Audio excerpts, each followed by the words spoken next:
അടുത്ത പരിപാടി പുട്ടുപൊടി വെള്ളമൊഴിച്ച് കുതിർക്കലാട്ടോ. ഒരുപാട് വെള്ളമൊന്നും ഒഴിക്കാൻ പാടില്ല. കുറച്ചായിട്ട് വെള്ളമൊഴിച്ച് നന്നായിട്ട് കുതിർക്കണം കേട്ടോ. ആ പരിപാടിയാണ് ഇത്. കുതിർത്ത് വെച്ച പൊടി കുറച്ച് നേരം ഇതുപോലെ വെക്കുന്നത് നല്ലതാണ് കേട്ടോ. പുട്ട് നന്നായിട്ട് സോഫ്റ്റായിട്ട് കിട്ടാൻ വളരെ നല്ലതാണ് ഇങ്ങനെ ചെയ്യുന്നത്. അതുകൊണ്ട് കുറച്ച് നേരം ഞാനിങ്ങനെ വെച്ചു കേട്ടോ.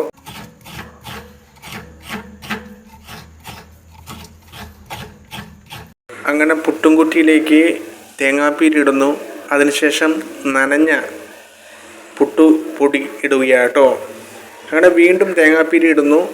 അതിനുശേഷം വീണ്ടും നനഞ്ഞ പുട്ടുപൊടി ഇടുന്നു.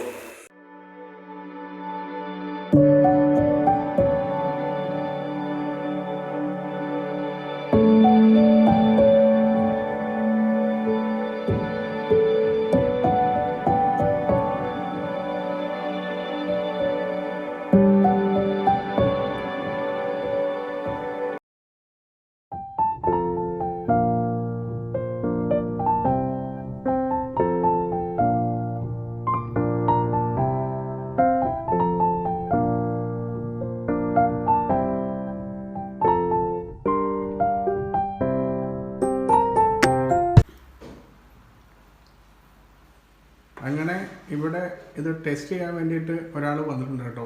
ടേസ്റ്റ് ചെയ്യാൻ വേണ്ടിയിട്ടാണ്.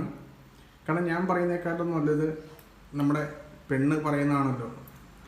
അപ്പോൾ അതിൻ്റെ അഭിപ്രായം കറക്റ്റായിട്ടൊന്ന് പറഞ്ഞേ നീ. നല്ല സോഫ്റ്റ് ഉണ്ട്. ഇത് നല്ല സോഫ്റ്റ് ആയിട്ടുള്ളതാണ്. നല്ല രുചിയുണ്ട്.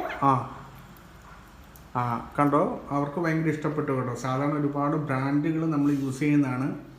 അതുപോലെ തന്നെ ഒരു ടേസ്റ്റ് ഇതിനകത്ത് ഉണ്ട് എന്നാണ് അവൾ പറയുന്നത് കേട്ടോ.